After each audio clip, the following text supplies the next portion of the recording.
दुखिया मन को, रोगी तन को मिलता है आराम आपके चरणों में।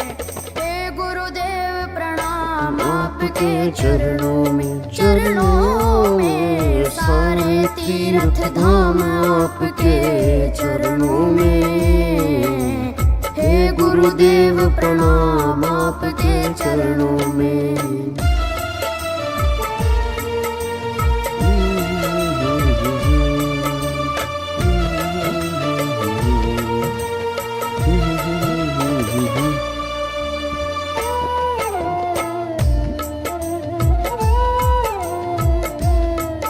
गुड मॉर्निंग जी, very good morning, very good morning. की हाल चाल? निर्बल को बलवान बना दो, मूर्ख को गुणवान प्रभु, निर्बल को बलवान बना दो, मूर्ख को गुणवान प्रभु। देव कमल वंशी को भी ज्ञान का दो वरदान प्रभु, ज्ञान का दो वरदान प्रभु। हे महादानी, हे महाज्ञानी, हे महादानी, हे महाज्ञानी, रहूं सुबह हो शाम आपके चरणों में। हे गुरुदेव प्रणाम आपके चरणों में, चरणों में सारे तीर्थ धाम आपके चरणों में। हे गुरुदेव प्रणाम आपके चरणों में।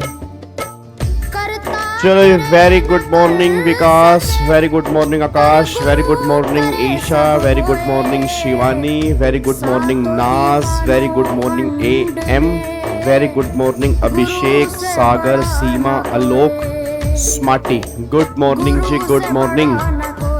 क्या हाल चाल है मेरे यारों? बढ़िया? चलो जी, बहुत बढ़िया जी, बहुत बढ़िया, बढ़िया ही होना चाहिए। आ जाओ सारे बच्चे, फटाफट से यहाँ पे आ जाओ जी। चलो भाई, इधर देखो ध्यान से। अब इधर देखो, कल वाली क्लास में हमने कहाँ तक किया था री? आई थिंक कल वाली क्लास में हमने यहाँ तक मतलब 29A पूरा खत्म कर दिया था ना हमने, जो मुझे याद आ रहा है 29A हमने पूरा अपना कंप्लीट कर लिया था। तो कल की क्लास में सेक्शन 29A हमने पूरा कंप्लीट किया था। अच्छा, 29 कैपिटल A किसका था? 29 कैपिटल A था कि कौन कौन से पर्सन ऐसे हैं जो रेजोल्यूशन एप्लीकेंट नहीं बन सकते, या रेजोल्यूशन एप्लीकेंट ना बनने का मतलब क्या कि वो रेजोल्यूशन प्लान सबमिट नहीं करवा सकते। तो ये बातें हमने यहाँ पे डिस्कस की थी। तो बहुत सारे पॉइंट हमने यहाँ पे डिस्कस किए कि जो रेजोल्यूशन एप्लीकेंट से बाहर निकाले गए थे। फिर उन पॉइंट्स में कुछ एक्सेप्शंस भी थी। एक्सेप्शंस का मतलब है कि वो रेजोल्यूशन एप्लीकेंट बन सकते थे। तो कल हमने 29 कैपिटल A पूरा रिवाइज किया। अब यहाँ पे 29 कैपिटल A हमारे रिवाइज हो चुका है। अब जो हम यहाँ पे स्टार्ट करने जा रहे हैं, अब मोटा मोटी देखो, एक तो सेक्शन नंबर 30 हमारा बचा है और एक सेक्शन 31 हमारा बचा है। बस ये दो सेक्शन बचे। सर 32 भी तो है? 32 में कुछ नहीं है। 32 में अपील है। अपील का मतलब क्या कि अगर तुम्हें कोई प्रॉब्लम है तुम अपील कर सकते हो। 3 लाइनों का सेक्शन है बेयर एक्ट में, तो 32 में खास कुछ है नहीं है। सर एक 32A भी थी है, 32A में भी कुछ खास नहीं है। 32A के अंदर भी अगर आपने कोई पुराने टाइम में कोई डिफॉल्ट किया या कोई ऑफेंस किया तो उसकी पेनल्टी के बारे में कुछ 32A में कहा गया। तो ये भी कुछ खास नहीं है। तो मोटा मोटी दो ही सेक्शन बचे हैं, एक तो 30 हमारा बैलेंस बचा है और एक 31 हमारा बैलेंस बचा है। बट इन दोनों सेक्शन से रिलेटेड हमारी कई सारी ना रेगुलेशंस हैं, क्योंकि ये दोनों सेक्शन बहुत इंपॉर्टेंट हैं और ये दोनों सेक्शन जो है वो रेजोल्यूशन प्लान से रिलेटेड है। तो ये सेक्शन तो सिर्फ दो हैं, बट इससे रिलेटेड रेगुलेशंस हमारी कई सारी हैं। अब अगर मैं यहां पर बात करूंगा, regulation number 36A important regulation है, जो आपको मैंने कल घर से होमवर्क दिया था एक बार पढ़ने को। एक 36B रेगुलेशन है, अगेन इंपॉर्टेंट रेगुलेशन है। तो 36A 36B ऐसे, फिर आपकी रेगुलेशन 36C भी है।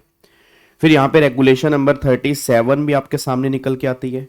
रेगुलेशन 38 भी आपके सामने यहाँ पे निकल के आती है। तो मतलब मल्टीपल रेगुलेशन है, इन दोनों सेक्शन से रिलेटेड है।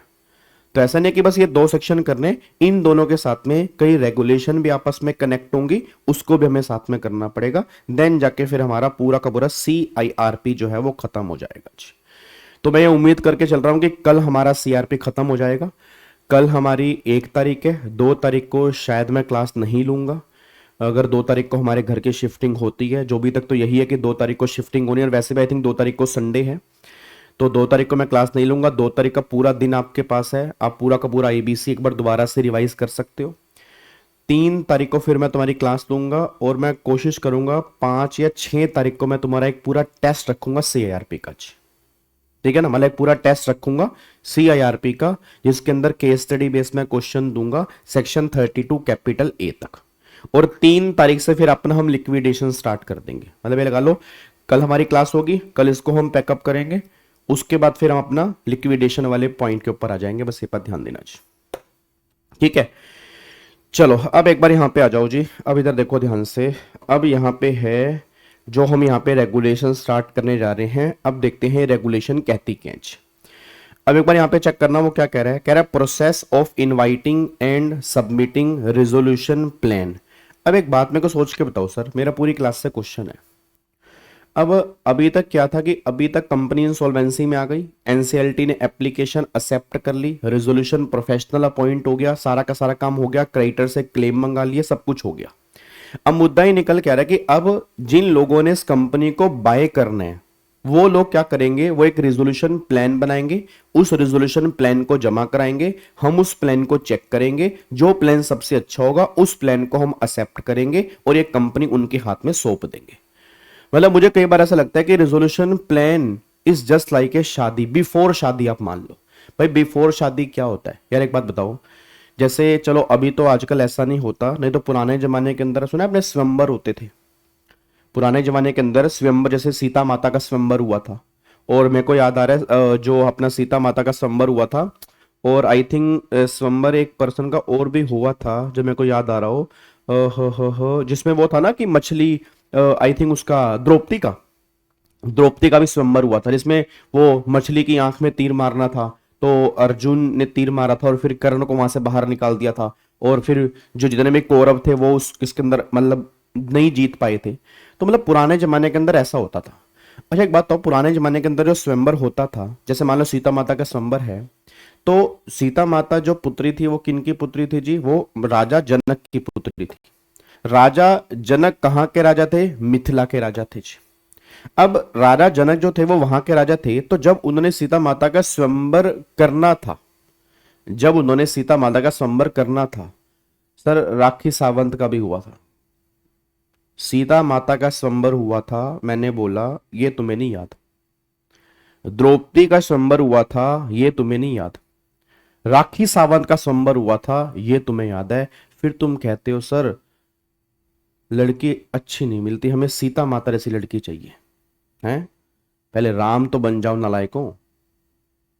और यही बात लड़कियों के लिए भी एप्लीकेबल होती है कि राम चाहिए, सीता कोई भी नहीं है, नालायक। राखी सावंत का याद है, राखी सावंत का स्वयंवर हुआ था, अब मेरे को तो याद भी नहीं है राखी सावंत का भी स्वयंवर हुआ था, नालायकों।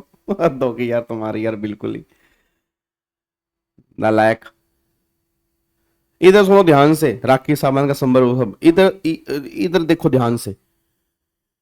तो मुद्दा ये निकल के आ रहा है कि यहां पर एक बात मेरे को बताना। अब जैसे मान लो राजा जनक है, अब जब राजा जनक ने सीता माता का स्वयंवर करना था, तो जो वहां पे लोग आए हुए थे तो क्या वो अपने आप आ गए थे? जैसे मान लेते हैं राजा जनक जो है वो एक रेजोल्यूशन प्रोफेशनल है, ठीक है ना, राजा जनक जो है वो एक रेजोल्यूशन प्रोफेशनल है। अब राजा जनक रेजोल्यूशन प्रोफेशनल है, उनको सीता माता का स्वयंवर करना है। मैं बस आपसे एक बात जानना चाह रहा हूं, जब उन्होंने स्वयंवर किया तो वहां पे जितने राजा लोग आए थे, क्या वो ऑटोमेटिकली आ गए थे, अपने आप ही आ गए थे? सारे बच्चे बता दो, क्या ये अपने आप पहुंच गए थे? क्या ये सब अपने आप पहुंच गए थे? नहीं, इनको पहले इनविटेशन दिया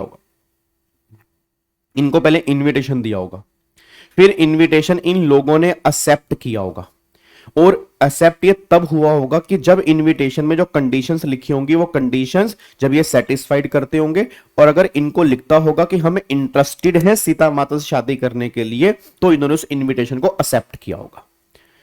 भाई सिंपल सी बात निकाल, मान लो अब राजा जनक है, अब राजा जनक ने जब इनविटेशन बनाया होगा तो उसमें लिखा होगा ना कि वो किसी ना किसी देश का राजा होना चाहिए, ये तो लिखा होगा ना। ये तो नहीं कहा होगा कि उस राज्य के महल के बाहर जो चपड़ासी है तो वो भी सीता माता की शादी के स्वयंवर का हिस्सा बन सकता है। मैं उम्मीद करता हूं ऐसा तो नहीं लिखा होगा।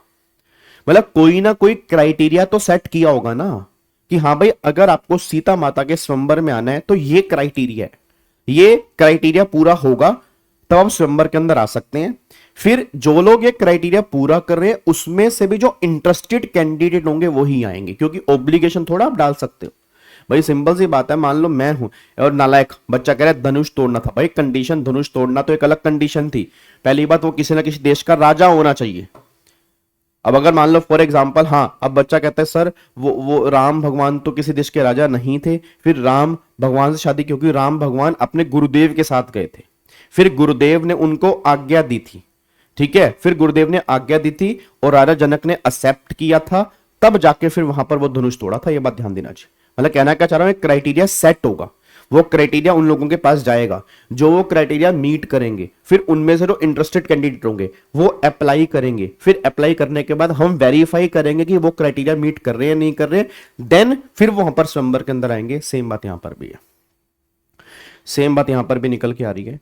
भाई जब भी तुम्हें रेजोल्यूशन प्लान लेना है तो सबसे पहले क्या करना पड़ता है, इनवाइट करना पड़ता है। इनवाइट किस चीज के लिए, invitation for expression of interest, कि आप अपना इंटरेस्ट एक्सप्रेस करें इस कंपनी के बारे में। अगर आप ये क्राइटेरिया जस्टिफाई करते हैं तो आप अपना इंटरेस्ट एक्सप्रेस करें, हम आपके इंटरेस्ट को चेक करेंगे, फिर ओके करेंगे, फिर आप हमें बताना कि आप ये कंपनी कैसे रिवाइव करोगे, देन उस प्लान को फिर हम आगे जाके डिस्कस करेंगे, और अगर वो एक्सेप्ट हो गया फिर आपके प्लान के अकॉर्डिंग उस कंपनी को हम यहां से निकाल देंगे। बस ये पर ध्यान दो जी।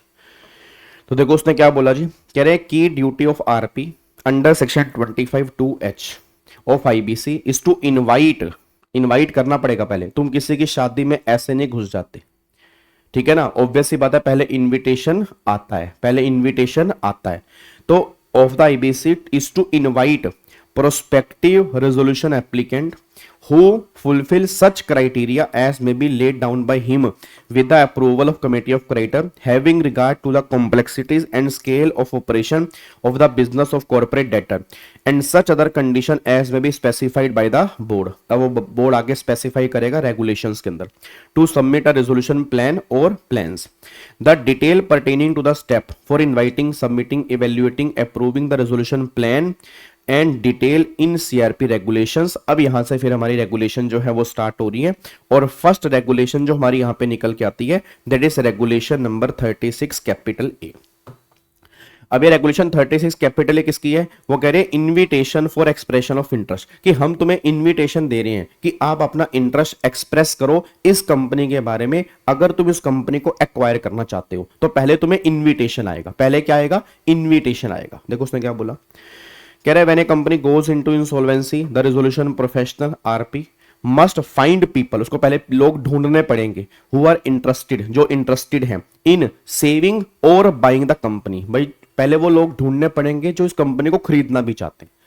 भाई सिंपल सी बात है, अपने आप तो कोई आएगा नहीं ना, अपने आप आ गया तो ये तो अच्छी बात है, बट अपने आप कोई खुद थोड़ा आएगा, उसको कैसे इंफॉर्मेशन मिलेगी ये कंपनी बिकने को तैयार है। तो पहले हमें लोगों को इन्वाइट करना पड़ेगा।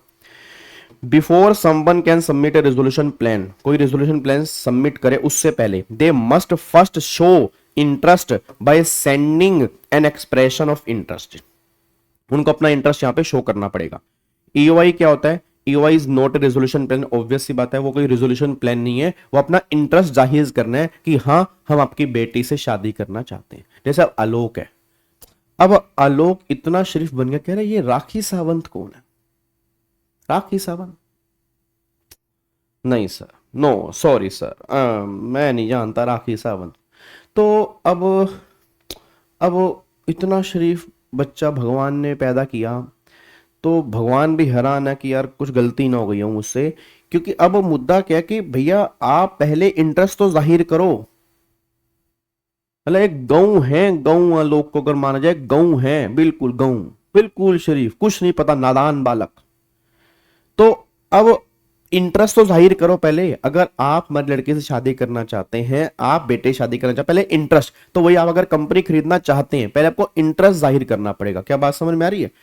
तो उसने बोला it is simply a message by an interested applicant saying I want to submit a plan to take over and revive the company, only serious and eligible applicant take part. भाई जो serious है वही इसका part बन सकता है, नहीं तो कोई इसका पार्ट नहीं बन सकता, बस ये पर ध्यान दो। तो पहले आप इंटरेस्ट जाहिर करेंगे, आप उसमें लिखेंगे कि मैं आपकी कंपनी को खरीदने को तैयार हूं, मैं आपकी कंपनी को रिवाइव करना चाहता हूं, मेरे पास पूरा एक प्लान है, मेरे पास पूरा एक प्लान है। अब मान लो फॉर एग्जांपल आप में से कोई बच्चा एक मेरे को कहता कि सर मेरे को ना रैंक लाना है।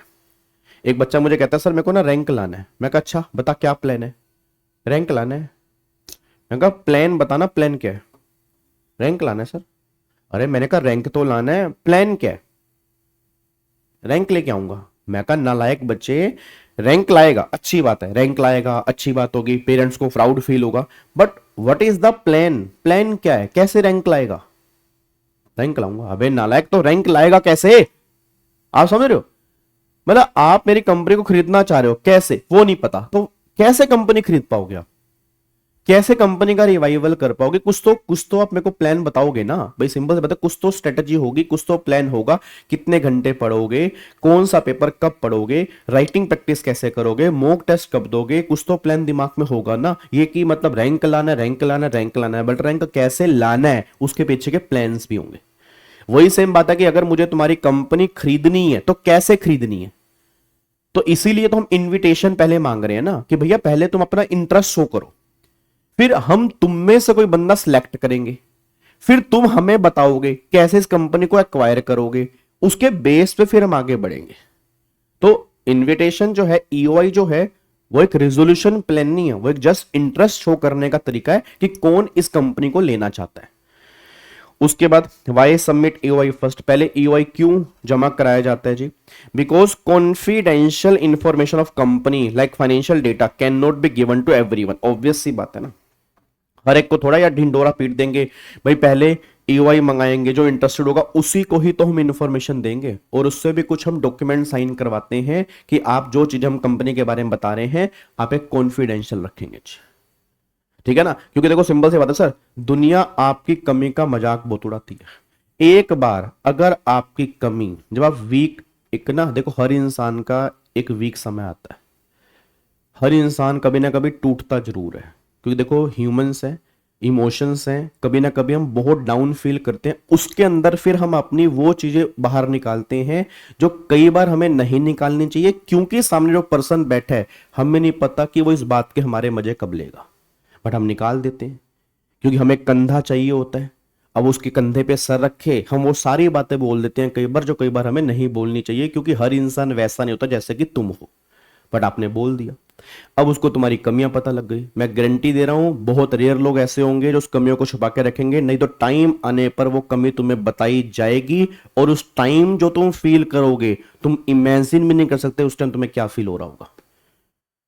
तो हर इंसान कमियों के मजे लेता है ना, हर इंसान कमी के मजे लेता है। तो वही गवर्नमेंट कह रही है कॉन्फिडेंशियलिटी मेंटेन करके चलनी है। ये डॉक्यूमेंट साइन कराए जाएंगे, ये डॉक्यूमेंट साइन कराए जाएंगे कि जो तुम्हें इंफॉर्मेशन बता रहे हैं वो तुम्हें कॉन्फिडेंशियल मेंटेन करनी है।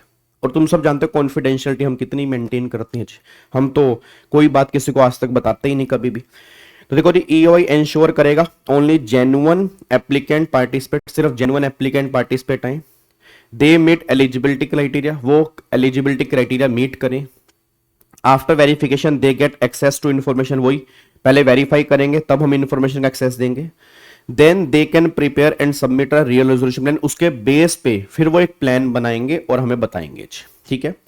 एक फॉर्म नंबर जी होता है। अब ये फॉर्म नंबर जी कौन निकालेगा? आरपी निकालेगा उन लोगों के लिए जो लोग इंटरेस्टेड है।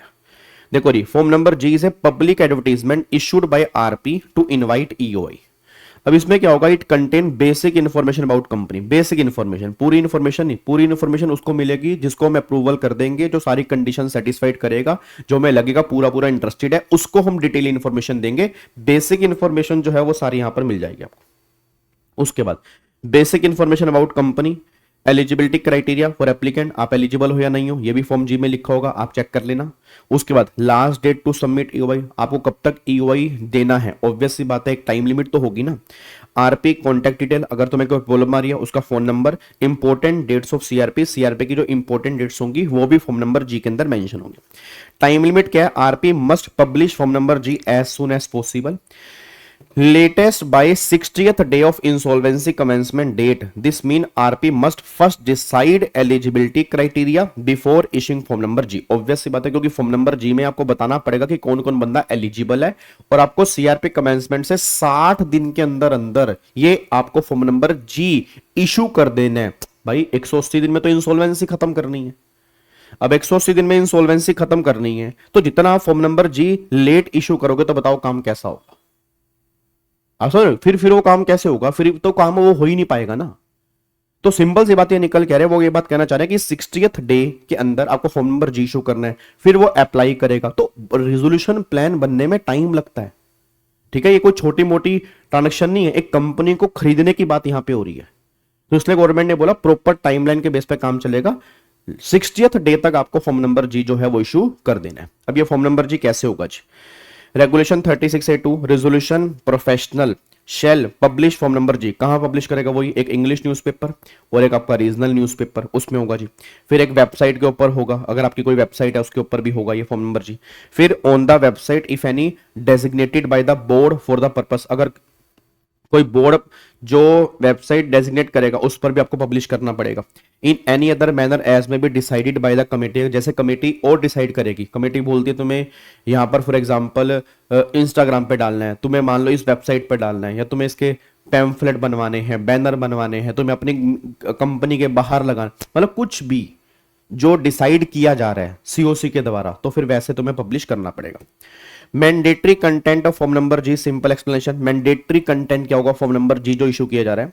Form number G is the public notice issued by resolution professional to invite expression of interest from potential resolution applicant. Regulation 36A says from form G must clarify to important thing, दो important things आपको बतानी जरूरी है form number G के अंदर। पहला, where to get the detail EOI document, आप ये डिटेल कहां से ले सकते हैं, ईमेल से ले सकते हैं, लिंक से ले सकते हैं, अगर डाउनलोड करना है तो कहां से कर सकते हैं, ये बातें। Form number G must mention where can interested applicant download और collect detail EOI invitation. Example website link हो गया, ईमेल हो गया, ऑफिस एड्रेस हो गया। फिर last date to submit EOI, ये कब तक, 15 दिन के अंदर, मतलब 15 दिन के अंदर आपको इंटरेस्ट अपना जाहिर करना पड़ेगा, 15 दिन के बाद तुम इंटरेस्ट जाहिर नहीं कर सकते। तो ये टाइम लिमिट थोड़ी सी ना क्रूशियल है, एग्जाम के पॉइंट ऑफ व्यू से भी इंपॉर्टेंट है। फॉर्म नंबर जी के लिए 60 दिन है और ईओआई आप मेरे को जमा कराओगे उसके लिए आपको 15 दिन मिलेंगे जी। और 15 दिन कहां से मिलेंगे, जब से मैंने फॉर्म नंबर जी इशू किया तब से। देखो उसने बोला है, वो कह रहे हैं the last date that is deadline to submit EOI, वो क्या है, and this deadline can not be less than 15 days from the date of detail invitation is issued, कम से कम 15 दिन आपको मिलेंगे। This means applicant must be given at least 15 days to submit EOI, क्योंकि ऑब्वियस सी बात है टाइम लगेगा इस कंपनी को देखने में, इसको समझने के अंदर। तो कम से कम 15 दिन तो देने ही चाहिए। अच्छा, उससे ऊपर भी हो सकते हैं, ठीक है ना, उससे ऊपर भी हो सकते हैं, कोई दिक्कत वाली बात नहीं है, उससे ऊपर भी हो सकते हैं, बट गवर्नमेंट ये बात करेगी कम से कम आपके 15 days तो होने चाहिए, बस ये पर ध्यान दो जी। क्या बात समझ में आ रही है जी। अब यहां पे आओ, अगला क्या है, फिर यहां पे आ गया 36A आपका सब रेगुलेशन 4, कह रहे हैं it explain what detail must be included in the detail invitation of EOI, that is when the RP invite people to apply become resolution applicant, basically it like a formal invite for eligible bidder to show interest in rescuing the company। obvious सी बात है जी, उनको पूरी detail हमें बतानी पड़ेगी ताकि वो अपना इंटरेस्ट यहां पे जाहिर कर सके। Simple explanation of each requirement. पहला, मेंशन एलिजिबिलिटी क्राइटेरिया, भाई कौन कौन बंदा एलिजिबल है, कौन कौन बंदा जो है वो एलिजिबल है। जैसे हर मूवी को ना एक ग्रेड मिलता है, आपने देखा होगा ना, ए ग्रेड मिलता है, यूए ग्रेड मिलता है, यू ग्रेड मिलता है, तो हर मूवी को एक ग्रेड मिलता है, हर मूवी को एक ग्रेड मिलता है। तो ए ग्रेड का मतलब है कि वो मूवी 18 साल या उससे ऊपर वाला बंदा देख सकता है, तो उसका एक एलिजिबिलिटी क्राइटेरिया है कि कौन कौन बंदा एलिजिबल है। हाँ, मैक्सिमम कितने दिन भी हो सकते हैं, बट ऑब्वियस ही बात है मैक्सिमम कितने दिन भी हो सकते हैं, डजन मीन के 180 दिन से ऊपर होंगे। ठीक है ना। मैक्सिमम दिन की लिमिट यहाँ पे नहीं लिखी, बट कम से कम 15 दिन आपको देने चाहिए। और अगर मैं प्रैक्टिकली बात करता हूं, 30 दिन से ऊपर आपको नॉर्मली नहीं मिलते हैं, 30 दिन के अंदर आपको फिर जमा करवाना पड़ता है।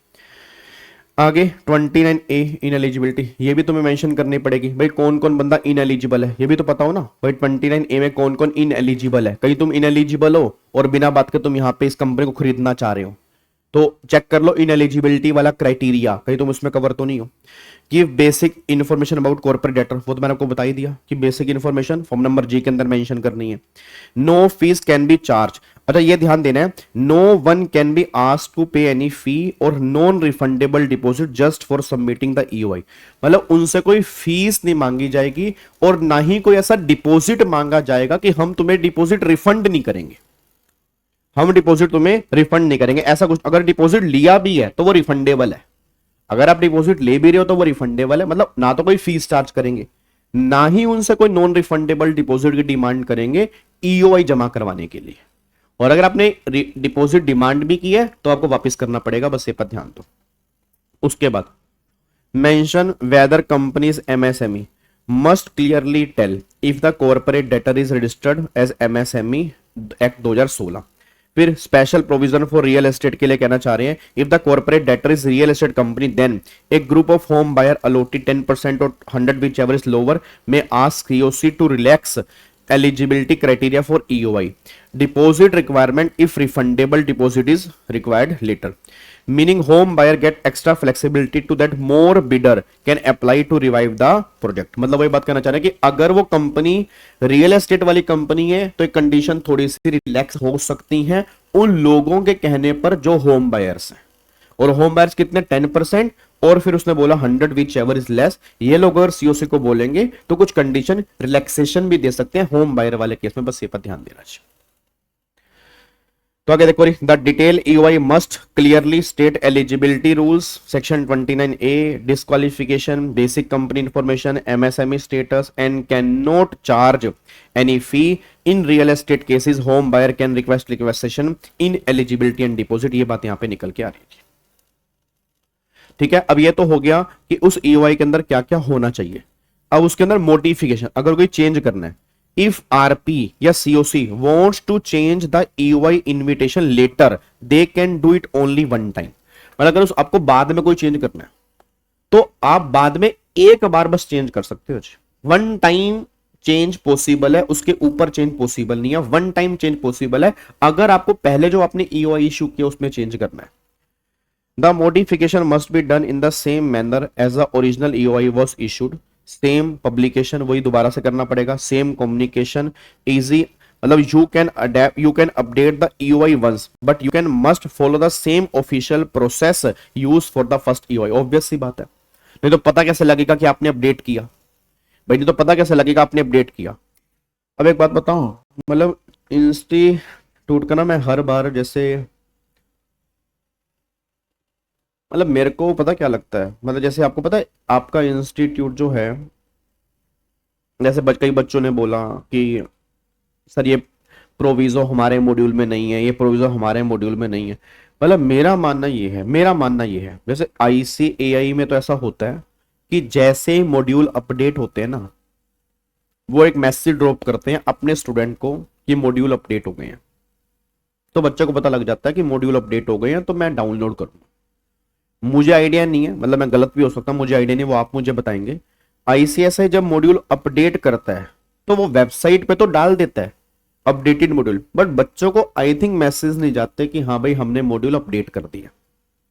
अब मान लो मैं यहाँ पर पढ़ा रहा हूं, तुम्हें कई सारी रेगुलेशन तुम्हारे मॉड्यूल में नहीं देखने को मिल रही, अगर यही तुम्हें मैसेज आ रहा था कि तुम्हारे मॉड्यूल अपडेट हो चुके हैं तभी तो तुम्हें इंफॉर्मेशन मिलती ना, नहीं तो क्या पता, सुनो क्या पता, मान लो आप यूट्यूब पे बहुत कम रहते हैं, आप यूट्यूब पे बहुत कम रहते हैं, आपने क्लास रिवीजन क्लास देखी नहीं, किसी और टीचर की भी आपने क्लास देखी नहीं, तो आपको कैसे पता लगेगा कि ये रेगुलेशन नहीं आ गई।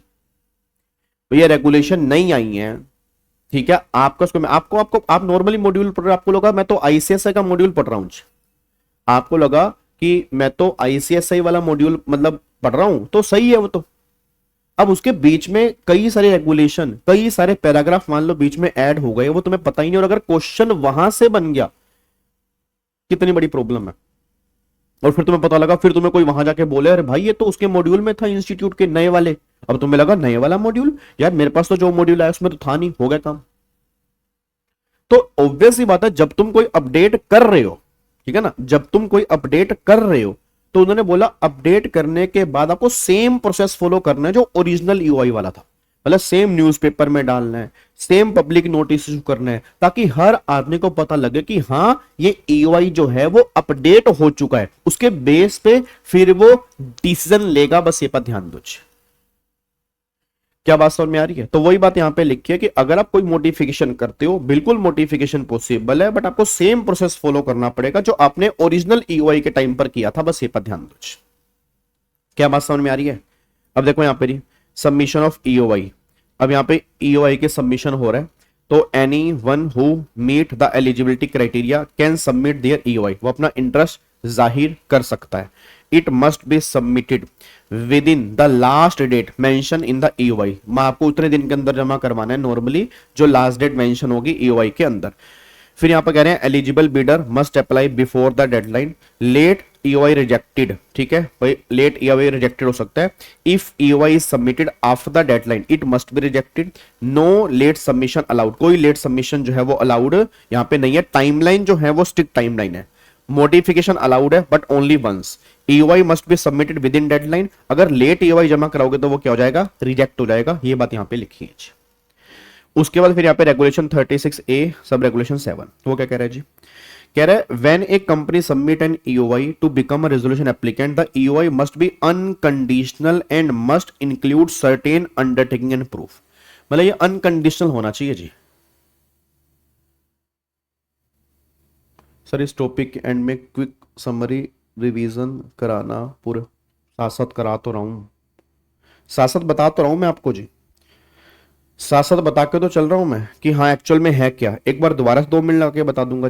बट ये सिंपल है, ये रेगुलेशन 36A के अंदर कोई जोरदार बात नहीं है, उसके अंदर सिंपल सी बात बोली है कि जो बंदा कंपनी खरीदना चाहता है पहले आरपी उसके लिए ईओआई बनाएगा, ईओआई के अंदर सारी बातें बताएगा, ईओआई फॉर्म नंबर जी के अंदर बनेगा, फिर रेजोल्यूशन एप्लीकेंट उस ईओआई को पढ़ेगा, अगर वो क्राइटेरिया सेटिस्फाइड करता है तो अपना इंटरेस्ट वो दिखाएगा, और जब वो इंटरेस्ट दिखाएगा तो इंटरेस्ट अपना सबमिट कराएगा, किसको सबमिट करवाएगा, आरपी को, फिर डिस्कशन होगी, उसके बाद उसको ओके करेंगे, फिर वो रिजोल्यूशन प्लान जमा कराएगा जी।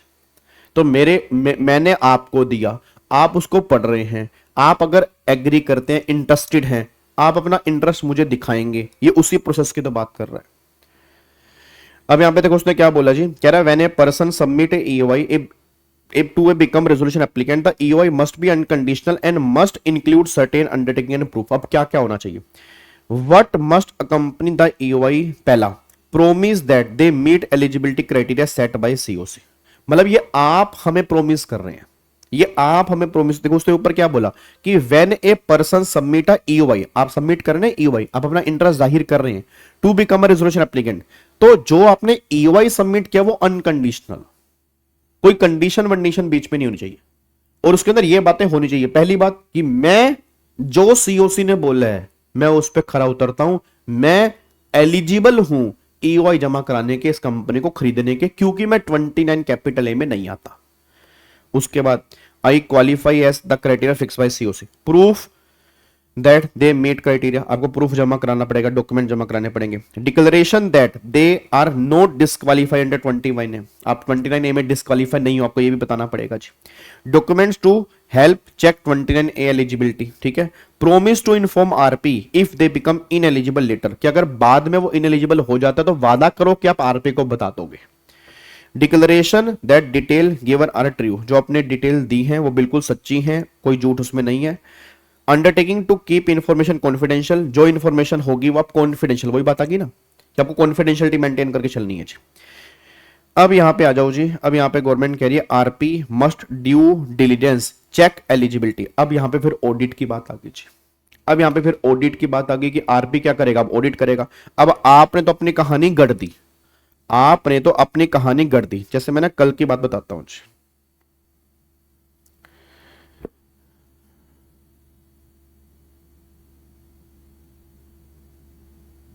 मैं आपको कल की बात बताता हूं, ध्यान सुनना।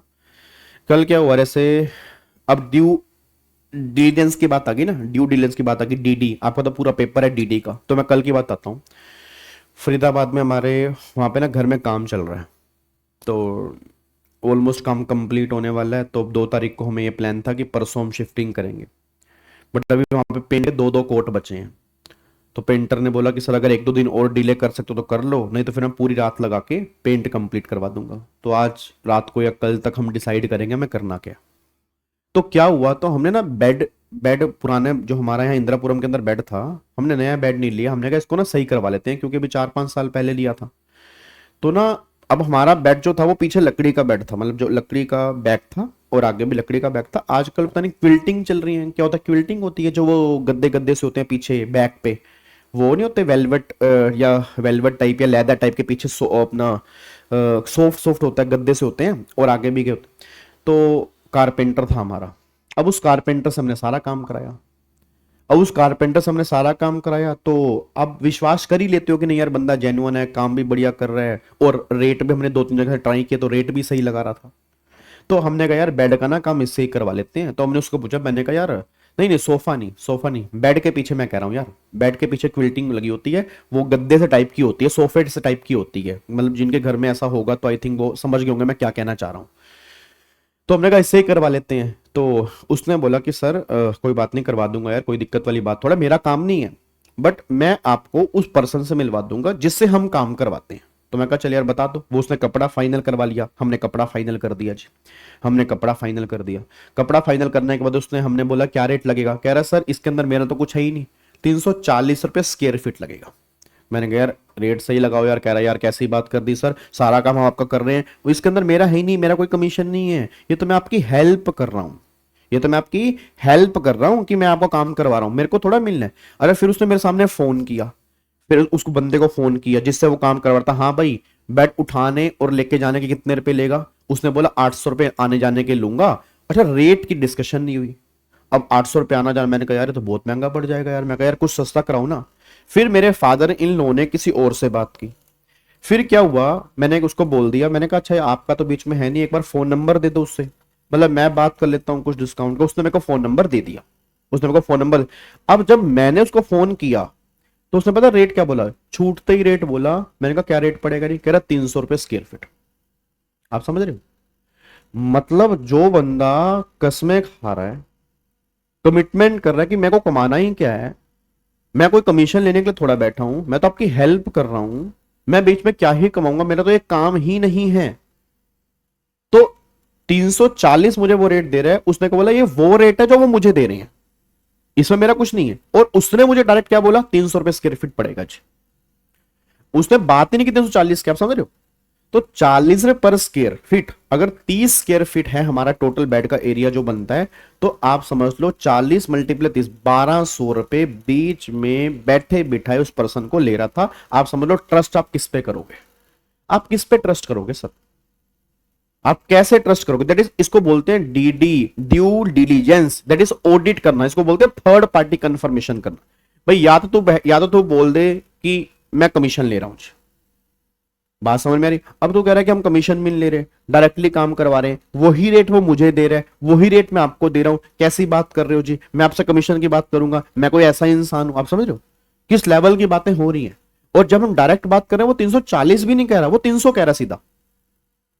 तो अगर मैं उसे और कहता हूं शायद 5-10 रुपए कम कर देता, बट मैंने उससे कम नहीं किए। और फिर मैंने उस कारपेंटर को भी फील नहीं कराया। मैंने कहा नहीं यार बुरा नहीं लगना चाहिए। तो मैंने कहा हाँ अनिल जी बात हो गई थी, तो वो ना कह रहा था कोई बात नहीं सही रेट में कर दूंगा, कह रहा वो मे बी ट्रांसपोर्टेशन छोड़ देगा कुछ भी। मैंने कहा बंदे को फील ना हो कि यार हमने नंबर दिया, उसको बेइज्जती फील नहीं होनी चाहिए। मैंने कहा अनिल जी वो कह रहा था कि कोई बात नहीं वो काम हो जाएगा, कोई दिक्कत वाली बात नहीं है। ठीक है, तो मतलब मैं कहना क्या चाह रहा हूं, due diligence is most important, audit करना इज मोस्ट इंपोर्टेंट। तुमने कहा मैं एलिजिबल हूं, तुमने कहा मैं सारी कंडीशन सेटिस्फाइड करता हूं। अब कई बार हम मान लेते हैं यार, कई बार हम लोगों पे कितना ट्रस्ट करके बैठ जाते हैं, हम जो उसने बोल दिया मान लेते हैं, हम क्रॉस वेरीफाई करते भी नहीं एक बार। बट क्रॉस वेरिफिकेशन बहुत इंपॉर्टेंट है प्रैक्टिकल लाइफ में, बिजनेस में तो खास तौर पे, बस ये पर ध्यान दीजिए। तो देखो यहां पे क्या लिखा है, देखो यहां पे उसने क्या बोला, तो कह रहा है the resolution professional RP must carefully check whether each applicant meets COC eligibility criteria, is not disqualified under 29A, meet all other condition mentioned in EOI, सारी की सारी बातें वो चेक करेगा। RP must check document, confirm applicant is genuine, fit and eligible, ये सारी बातें वो चेक करेगा। RP can ask for more detail if something is missing or unclear. RP can ask prospective resolution applicant to submit extra document, हो गया, clarification हो गया। This help RP ensure bidder is clean and qualified। ये बिल्कुल सही है और मतलब ओके बंदा है जो ये इस कंपनी को एक्वायर कर सकता है। RP prepare a provisional list, RP एक टेम्परेरी लिस्ट तैयार करेगा। Within 10 days after EOI deadline, RP prepare provisional list and share with COC and all who submit EOI the list show who is eligible so far, कि अभी तक हमारी नजर में कौन कौन एलिजिबल है। एनीवन कैन ऑब्जेक्ट, अब अगर मान लो कोई बंदा ऑब्जेक्ट करता है, if someone think a name is wrongly included और excluded, they can object within 5 days or must give supporting document. If someone believe an applicant is 29A ineligible, they can object with proof. RP issue, फिर RP क्या करेगा, final list issue करेगा जी। तो उसने बोला after reviewing objection RP issue final list of qualified bidder within 10 days from the last date of objection and this list goes to COC। फिर वो COC के पास आएगी जी, हाँ ये 10 बंदे फाइनली डिसाइड हुए हैं जी, ये 10 बंदे जो हैं इस कंपनी को खरीद सकते हैं जी। ये रेगुलेशन 36A अब जाके हमारी खत्म होती है। इंपॉर्टेंट रेगुलेशन है, पूरी रेगुलेशन में कुछ भी नहीं है, बिल्कुल बेसिक बेसिक बातें हैं। इसको थोड़ा सा मैंने और इजी करने की कोशिश की है सिंपल लैंग्वेज में। इसका PDF मैं तुम्हारे ग्रुप में डाल दूंगा और एक लिंक बना हुआ है, वो लिंक आई थिंक वैष्णवी ने बनाया था, तो मैं वैष्णवी से रिक्वेस्ट करूंगा जो PDF में डालता हूं तो आप उसको लिंक में ऐड कर दें, ताकि जिनके पास वो लिंक है वो PDF एक्सेस कर सकते हैं।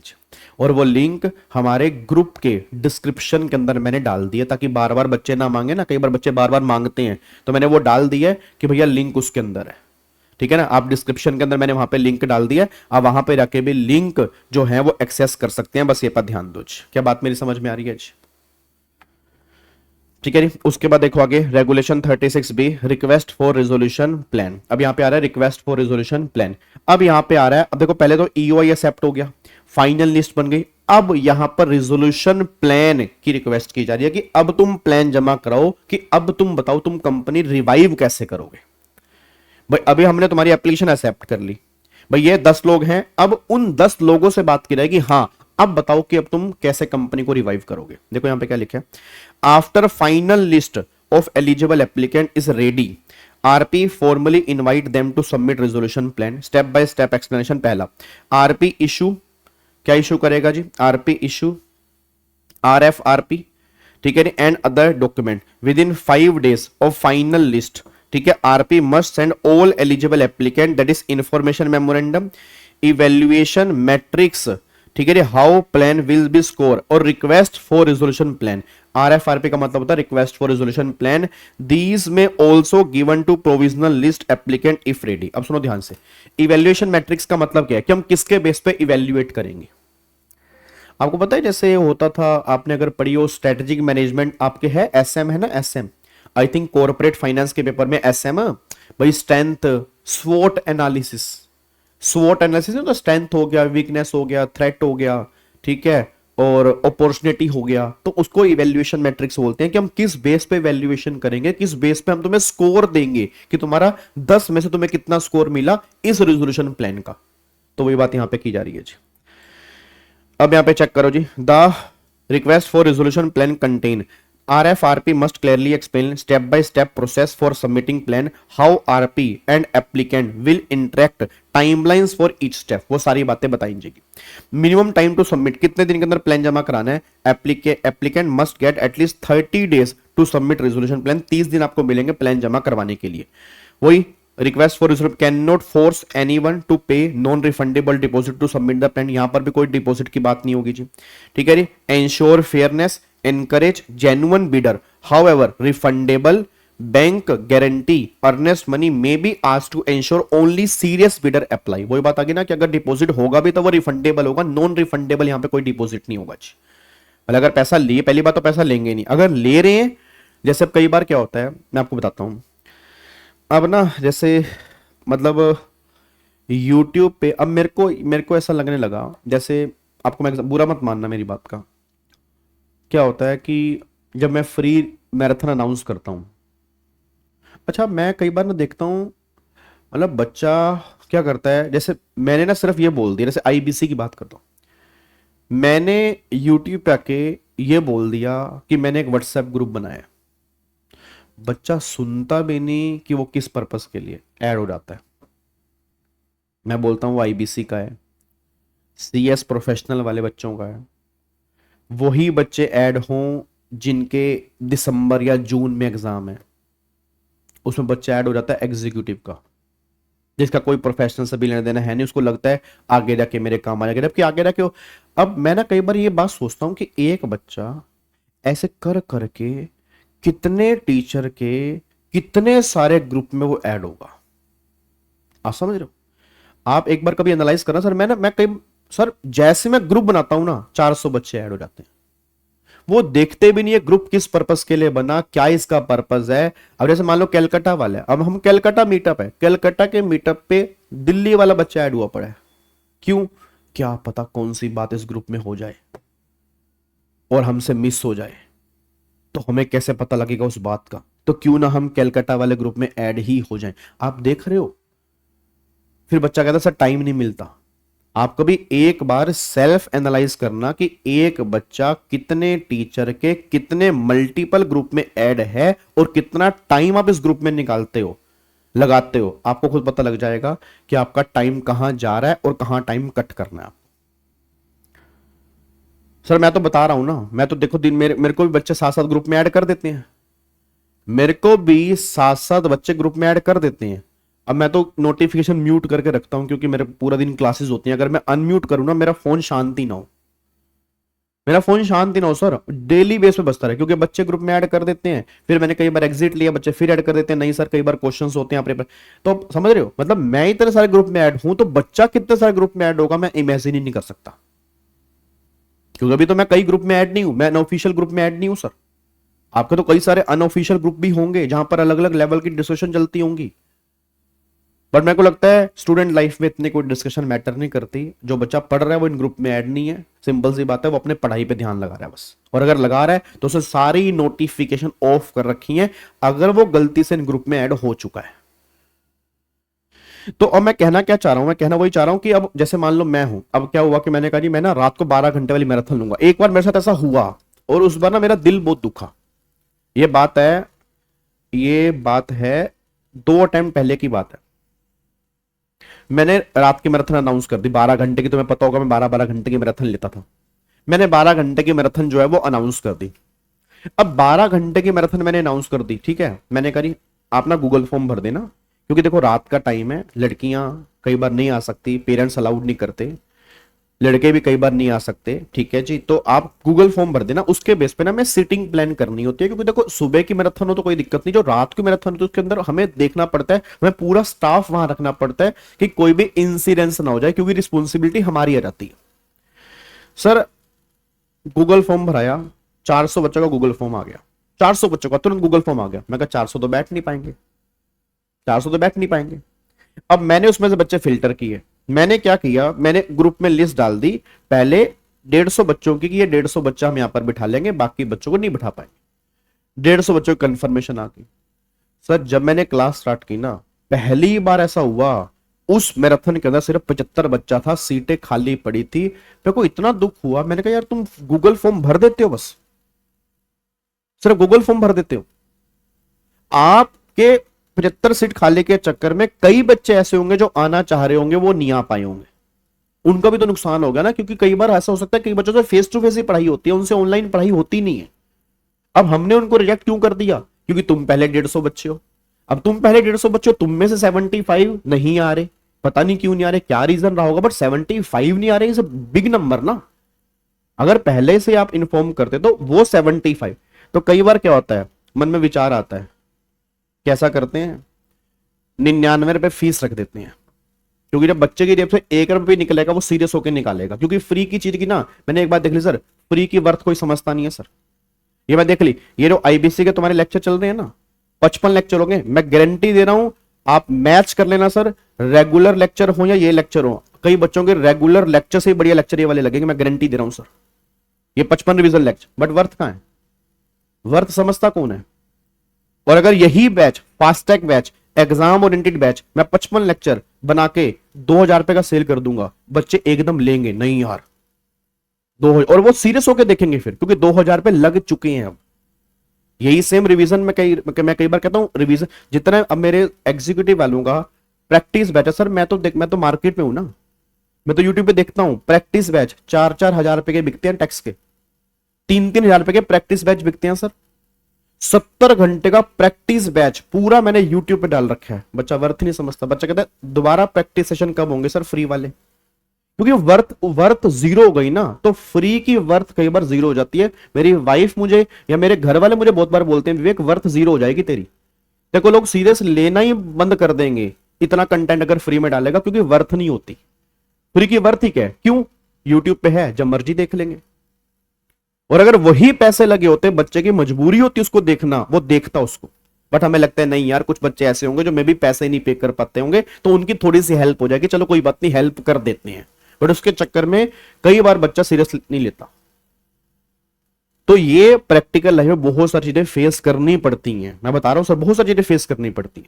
तो मैंने कहा, मेरे को लगता है, मैंने कहा 99 रुपीज ले लूंगा। अब 99 जो देगा वो कैसे भी करके फेस टू फेस क्लास में आएगा। तो वही बात यहां पे लिखी हुई है, देखो अगर मैं यहां पे देखूं, उसने बोला कि जो हम डिपॉजिट ले रहे हैं ना, वो इसलिए ले रहे हैं सिर्फ सीरियस लोग ही यहां पे आए, सिर्फ सीरियस लोग। भाई ऐसा नहीं कि अगर हम कोई डिपॉजिट नहीं लेंगे तो हर बंदा रेजोल्यूशन प्लान जमा करवाने की सोचेगा। तो अगर हम कोई डिपॉजिट ले भी नहीं है, मान लो एप्लीकेंट बहुत ज्यादा है, तो हमने एक डिपॉजिट अनाउंस कर दिया, हमने एक डिपॉजिट अनाउंस कर दिया कि चलो ठीक है भाई 1 लाख रुपए बंदा देगा। अब 1 लाख कौन देगा?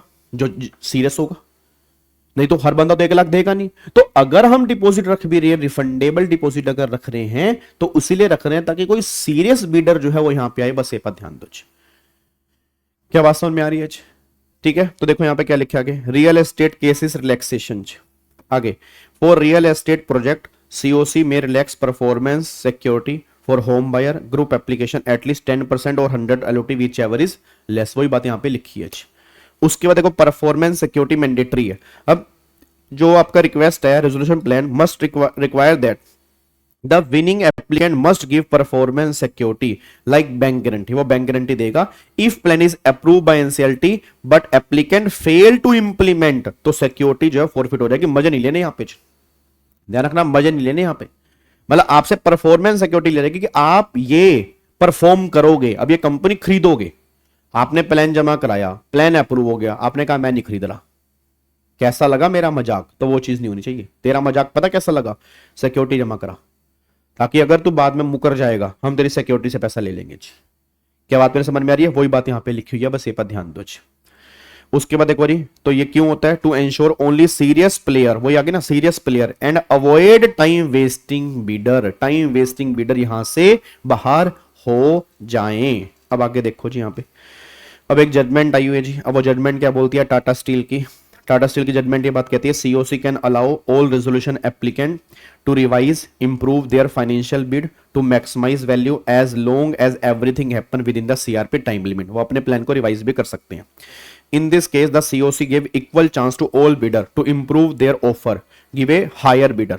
Instead of improving his bid, one bidder, that is Liberty House, went to NCLT and said, stop COC and RP, they should not allow improve bid now. NCLT said no.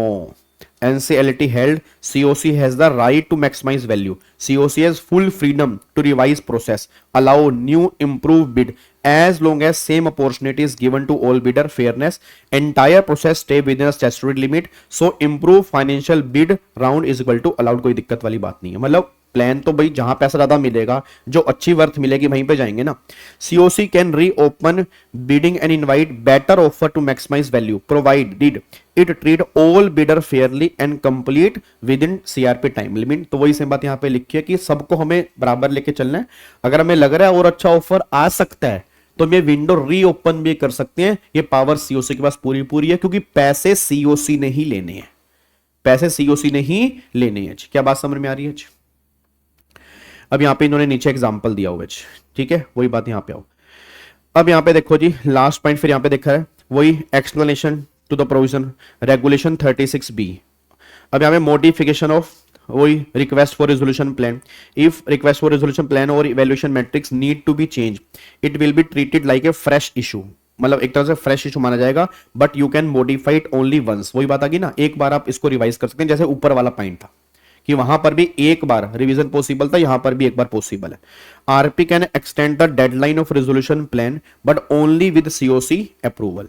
If no resolution plan is receive RP may ask for plan to sell individual asset of the company only with COC approval. अगर कोई resolution plan आया ही नहीं, कोई company खरीदने को तैयार नहीं है, तो फिर कंपनी की एसेट तो बेचनी पड़ेगी, उससे तो रिकवरी करनी पड़ेगी, तो उसके लिए भी सीओसी की अप्रूवल लेनी है। If plan received earlier are not good enough, RP can reissue request for resolution plan with COC approval. Plan can be submitted again, but 30-day minimum rule does not apply here. यहां पर 30 दिन का rule लगेगा क्योंकि वो पहली बार में था। यहां पर जो तुम्हें प्लान जमा करवाना पड़ेगा वो होपफुली कम टाइम में जमा करवाना पड़ेगा जी। अब केस लो क्या है जी, even after inviting EOI resolution plan the insolvency process can still withdraw section 12A prevail over regulation 30A। ये तो हमने वहां भी पढ़ा था यार, ये तो पॉइंट आ गया ना, वही आ गया ना वो 12A वाला कि अगर EOI के बाद हम विड्रॉ कर रहे हैं एप्लीकेशन तो भी विड्रॉ कर सकते हैं, बट आपको रीजन देना पड़ेगा और 90% की अप्रूवल चाहिए होगी। सेम बात तो हमने पहले पढ़ी थी, मेरे को याद आ रहा है सेक्शन 12A के अंदर, जो मैंने को वो बनाया था डायग्राम कि EOI से पहले EOI के बाद, तो EOI के बाद भी विड्रॉ कर सकते हो, पर आपको रीजन देना पड़ेगा और आपको अप्रूवल चाहिए होगी। आगे स्ट्रेटजी फॉर मार्केटिंग। अब ये तो वही रेगुलेशन 36 की आपको हेल्प करनी पड़ेगी मार्केटिंग के लिए ताकि एसेट की वैल्यू अच्छे से मिल सके। देखो यहाँ पे जी, if a corporate debtor has total asset above 100 crore resolution professional must prepare a marketing strategy for selling और attracting buyer for the company asset in consultation with the COC। For company with asset below 100 crore preparing a plan strategy is optional. Obvious सी बात है कि जिसके 100 करोड़ से ऊपर की asset है वहां तो मार्केटिंग प्लान बनाने जरूरी है, 100 करोड़ तक की है तो ऑप्शनल है कि तुम्हें मार्केटिंग प्लान बनाने हैं नहीं बनाने, वो आपके ऊपर है। The plan and its cost must be approved by COC. Even COC member themselves can also help in marketing the asset। बस ये पर ध्यान देना चाहिए, ये मार्केटिंग के लिए, बट यहां पे लिमिट ध्यान देना 100 करोड़ रुपए तक ऑप्शनल है। अगर 100 करोड़ से ऊपर की एसेट है फिर रेगुलेशन 36C जो है वो एप्लीकेबल हो जाएगी, बस ये पर ध्यान दो। क्या बात समझ में आ रही है? पक्का पक्का। अब एक बार आगे जितना भी टॉपिक है एक बार फटाफट से आपको रीड करके आने हैं। कल कोशिश करेंगे कल इसको हम पैक करने की, फिर इसकी संडे को मैं कोशिश करूंगा कुछ केस स्टडी बना के आपको दे दूंगा, क्योंकि केस स्टडी मेरी तरफ से पेंडिंग पड़ी हुई है अभी, तो केस स्टडी बना के मैं संडे को आपको दे दूंगा। और देन फिर होपफुली अपना कल तो हमारा सैटरडे है ना, तो कल इसको हम कोशिश करेंगे खत्म करने की। संडे को फिर मैं आपको इसकी केस स्टडी दे दूंगा, देन फिर हम लिक्विडेशन स्टार्ट करेंगे मंडे से अपना। ठीक है, चलो ओके जी, bye bye, tata, thank you so much, God bless you, जय हिंद, thank you so much, bye bye, take care, thank you so much जी, बाय बाय जी।